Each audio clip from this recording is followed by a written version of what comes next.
Benvenuti, bienvenue, croeso, and welcome. Hi, I'm Juliet. Join me on a journey through my language learning process and learn my thoughts on different aspects of language learning with the A Language Learning Tale podcast. Today, I'm talking about learning the Françiano Way. Or, how's the Italian to French going? So, how is my Italian to French learning journey going? Plain sailing, or am I stuck in port without a paddle? Yes, I know that's an idiom mismatch, but that's where my brain went. Well, I have had a number of issues plaguing my progress, which is to be expected. Let's start with a big one first. Questions in French. Questions in French seem much more complicated than they are in Italian. I don't remember them being quite so difficult first time around, but that may be because of how I'm doing my learning, and that my detailed memory doesn't stretch that far. Not by a long chalk. Oh dear, I seem to be somewhat testing the intimate knowledge of the English language of non-native English speakers this time. Sorry? That'll be not by a long way. Italian is pretty easy for questions, as long as you pick the correct question word. You just add a question mark. French, however, has a lot of variations for asking the same question. Sometimes you can just put a question mark at the end of the sentence and you've got a question. That, I believe, is more informal, which makes sense. Other times you invert the verb. I remember doing this, and that's not too bad. This, I believe, is more formal. However, getting the right question form, I won't say word, some of them are more than one word, or seem to be at least, at the beginning, that's been more of a problem. Is this my issue? Or is it Duolingo? Or the way I'm learning from Italian to French? Well, there's definitely one thing that Duolingo is wont to do, and not just in French. For certain sentences, you have to use one form.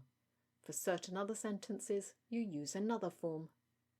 Even though both are acceptable, it will only accept the one that Duo has fixed into his tiny bird brain to be the acceptable version. For example, in French, there are two forms of basically saying which one. There's the lequel forms, which after a little research I found are usually used for small numbers of things, and the quel forms, which are used for larger, less specific numbers of things. In the very simple Duolingo sentences, there's no indication of scope, so it's literally a guessing game.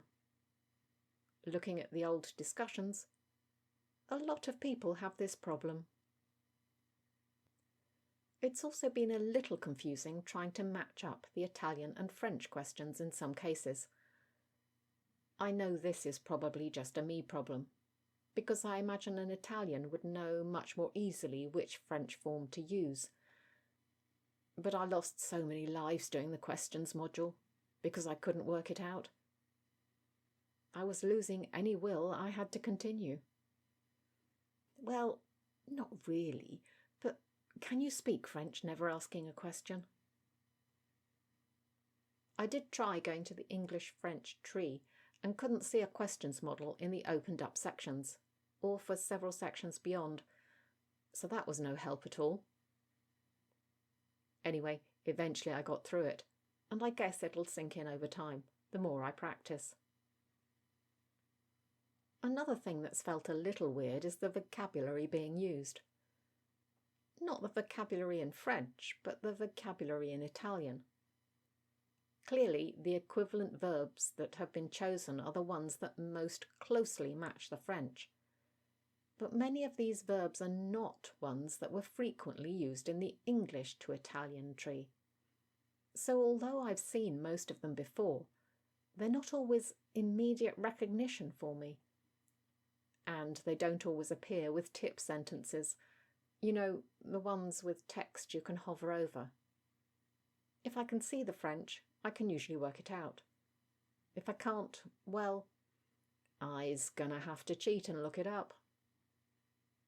I do wonder if these are actually the words that an Italian would use in these sentences, or is this the equivalent of the awkward sentences that crop up in English? The things we would never actually say. I'll probably never know the answer to that one. Oh well, at least it's practice with Italian verbs too. But there's also what many consider to be a problematic word being used in the Italian, so it matches the French. Turns out it's also a problematic word in French. And it's definitely one in English. The word in question is the one for a female dog. That word in English, unless it's being used as an insult to a female, is only generally used by dog breeders and those who attend dog shows. And the other thing I discovered when researching this is that, in French, the female version of cat is even worse of an insult. There are ways around these things by adding the word feminine to the male version. Or in English, we'd probably just say, is it a boy dog or a girl dog, if we didn't know. And I think Duolingo really shouldn't make us repeat problematic words like this, especially given that it's clearly designed to attract young kids to study languages. One more thing that I just came across was a sentence using the subjunctive in Italian, where a straightforward present tense was used in French. I have no memory of the subjunctive use in French, but perhaps they don't use it with the same verbs or constructions? That'll be fun when they don't match up. The subjunctive is difficult enough without that. It's possible that might break me. We'll see. All in all, though, my experience doing this so far has been fairly positive. I do recognise a lot of French, and if you follow me on YouTube, you'll see that I'm listening to podcasts and understanding quite a lot of what is being said. Obviously not every word, but it is all still there somewhere in the recesses of my brain. I'll do another update soon. Things are definitely going to get more difficult as I progress. Help! That's all for today's episode. Don't forget to join me again next time for more language learning tips, tricks and tales. And in the meantime, check out the A Language Learning Tale YouTube channel for additional non-podcast content. Ciao, salut, huil, and bye for now.